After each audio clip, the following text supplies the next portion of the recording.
is what it is. It's tea sessions, okay? Tea sessions, for sure. But sipping OJ.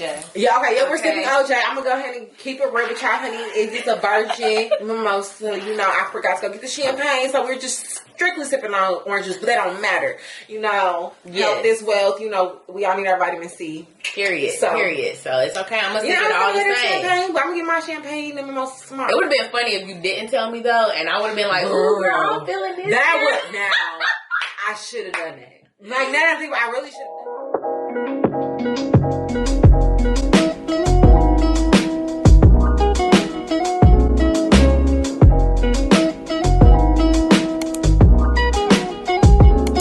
Hello, welcome, you all. I'm Ayana and I. I'm Marquice G. And we are here doing our Becoming series, if you want to call it. We were inspired by Michelle Obama, just to tell you more about our stories and how we become into the young women that we are today. If you know, have known us or been following us for quite some time, we both have been successful young women in our own right. But it has been a journey. Let's just say, like, we did not start where we're at right now. So just know that we just want to just walk you through and just give you a little bit more insight into about us. And just, you know, what it took for us to get to where we're at and where we're going, you know, how we can help inspire each other, you know, to be better and live in our truth as women. So, yeah, like she said, it's a series. So we're gonna be dropping stuff consistently. And even though we're sitting here having this conversation in real time, we also want to be able to engage with you all and gain perspective from you all. Because essentially, you know, we're women empowering other women. We're empowering each other. We want to empower you all as women. We even want to empower, you know, men as well. You know, it's all about community building at the end of the day. Wherever you identify is where you identify, but there's nothing wrong with coming together, uplifting one another, and truly living by what we say. You know, we've been in the protests and the riots in the streets, on Instagram, on social media, saying, you know, support Black lives, support Black business. You know, we need to uplift one another, but let's actually put action to those words. Yes. Okay. Let's put action to those words. And so this is our small contribution in trying to honor that. So I'm super excited. Yay. We're going to break it down. This is really going to be a timeline. So this is going to be a journey through, you know, everything that we've been going through. So we're going to start with how it all started, our humble beginnings, our upbringing.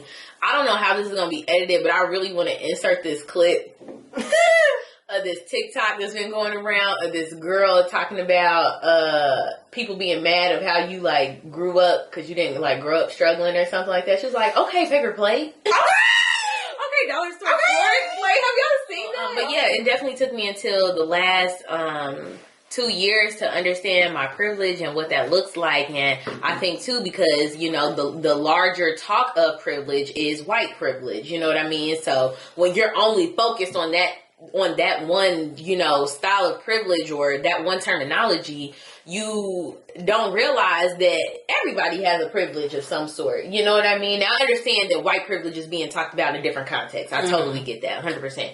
But I'm a very literal person. So like when that came out, I was like, okay, yeah, I understand. But then I'm like, okay, but wait, I got privilege too. You know what I mean? First of all, it's a privilege to wake up every day. So if that's not, you know, privilege, I don't know what else is. That's so everybody is privileged in that sense. But like, it's a privilege that, you know, like you said, I did come from a 2-parent household. My parents are married. They don't have, you know, any other children outside of each other. Right. You know, that is a privilege. It is a privilege to, you know, be 24 with no kids. It is a privilege to have a car I can drive. It is a privilege to have the job that I have. Like, it is a privilege to have been able to go to a higher education institution and graduate. You know what I mean? Those are all privileges that we have. And, you know, sometimes just when it's a natural instinct to project in a certain way. To project, we all want something that we don't have or can't have.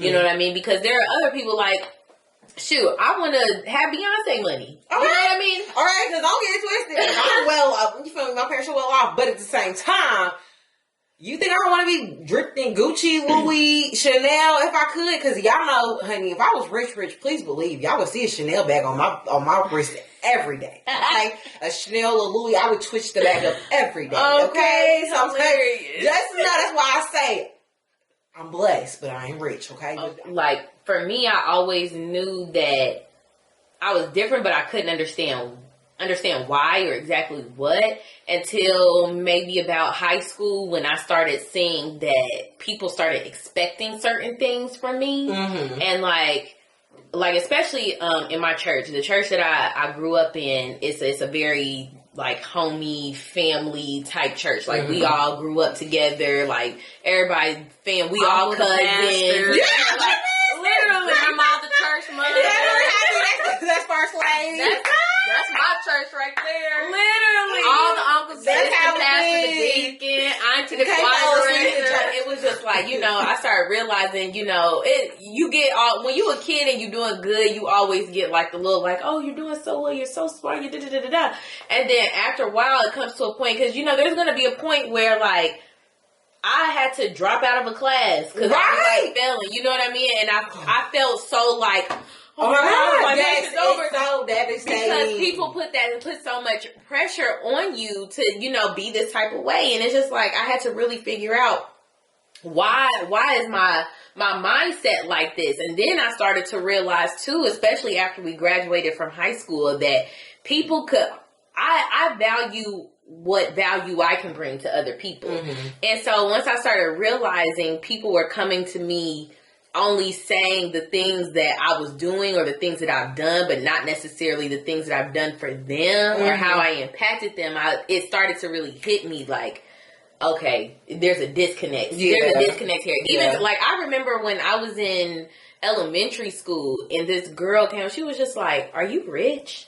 I was like, "Huh? What you mean?" She was like, "Well, you just always dress so nice and da da da da." I was like, "Girl, majority of the clothes I have are hand-me-downs from my little sister." Okay? From my little sister. And 9 times out of 10, everything was on clearance, discount. It's probably last season. I didn't even know what that was really until, now. So I'm just like, it's just my mom knew we were on a budget and she knew how to put something together. But the fact that signifies rich or wealth or money because I present nicely or how I speak, how I speak is not a front. This is how I talk. You know what I mean? Y'all know Cap. This is how I talk. Her YouTube voice. Yeah.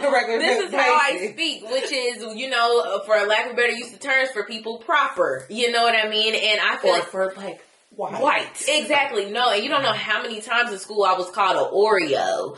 And I never took offense to it because it was just the terminology then. But now that I'm older, I can see why that's hurtful. And I'm telling you, honestly, until I got to college, I really didn't understand racism or how I was impacted by it. I'm not even saying because I can't pinpoint a specific, person saying something or a specific microaggression because to me, I always knew I was a unicorn, right? But I thought I was a unicorn in the sense of like, I'm giving these people an experience. I'm not looking at it as like, because I've always been either the only or maybe like one of 2 black people in my class. And I mean, this is going all the way back to dang near elementary school dang near. So, and it only got worse the farther along I got in school. I've been in honors class since I was in 8th grade. Dang near since I was in 6th grade. Yeah. The only reason I wasn't in 7th grade is because I went to IPS for a year. That's a whole nother story for a whole nother time. But like, other than that, I've been since I hit middle school, I've pretty much been in honors college, in honors classes until I graduated from college. When I was in Girl Scouts in elementary school, I was the only only black girl in it for years, except one. Shout out to Taylor Christian. She came in the end.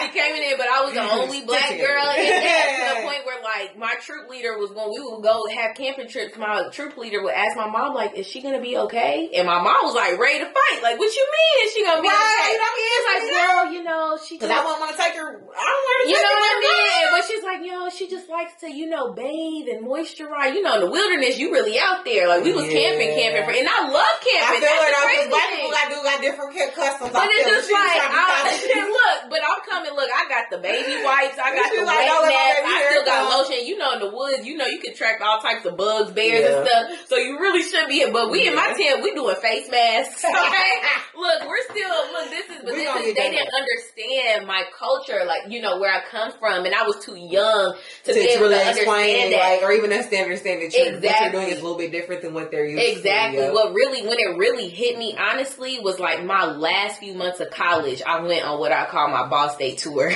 and I'm not joking to you, for about 2 months, maybe 2.5 months straight, every single week. I was at an alumni event, a speaking engagement, a photo shoot, an interview, something, all the time for something. At first I was like, okay, this is nice. This is some good promo. You know, I'm getting my name in people's faces But then and you connecting. realize- And then I realized Black girl. I'm the black girl. Yeah. And it didn't hit me until I've encountered this plenty of times. Like, I've done speaking for North Central literally countless of times. And at first it didn't hit me. But then I was like, you know what? It's fine if that's how they want to portray this. But I'm going to make it work for me. You know what I mean? I can't control how you're trying to put, but I can control what comes out of my mouth. Yeah. So anytime I give a message, it's always going to be so I understand what you're doing, because you can't play a player now, okay? You can't play a player, but it's going to come with, you're going to walk away, and I'm going to give you a reason as to why you chose me. And not just because I'm black. Exactly. But I like that you brought up before about, like, your dad and, you know, him, you know, providing for you and stuff like that, because I think that's the other misconception, is that people do think that everything was just, like, given to me. And I'm like, that's not the case. Granted, I did receive a lot. You know, my parents to this day provided. You made a good point, though, earlier, though, because before we had cut, like, and had to take a break, you said, your parents always said your job is to go to school, get good grades, and basically do what you're supposed to do. Exactly. And that was how it was in my household. And so everything in my household, my whole it was life earned, has not pretty given. much. There's a difference. Yeah, earned, not given. But it. everything in my life has pretty much been set up as a business. You know, my dad has been an entrepreneur my entire life. Everything that man does is based off of mutual exchange. Now, mostly in his case, it's money, but everything is based off of a mutual exchange. And I'm like, anything that, after a certain point, but most of the stuff that I got, it was, even to this day, like when I got my first phone in high school, my mom was like, okay, that's what you want, but I'm only putting up, even people, a lot of people don't know this, but in high school, our junior prom, I wanted this dress so bad. It was $600. I came home, I showed pictures, and my mom was like, oh, that's cute. I got $200. What you gonna do with that budget? What you gonna do?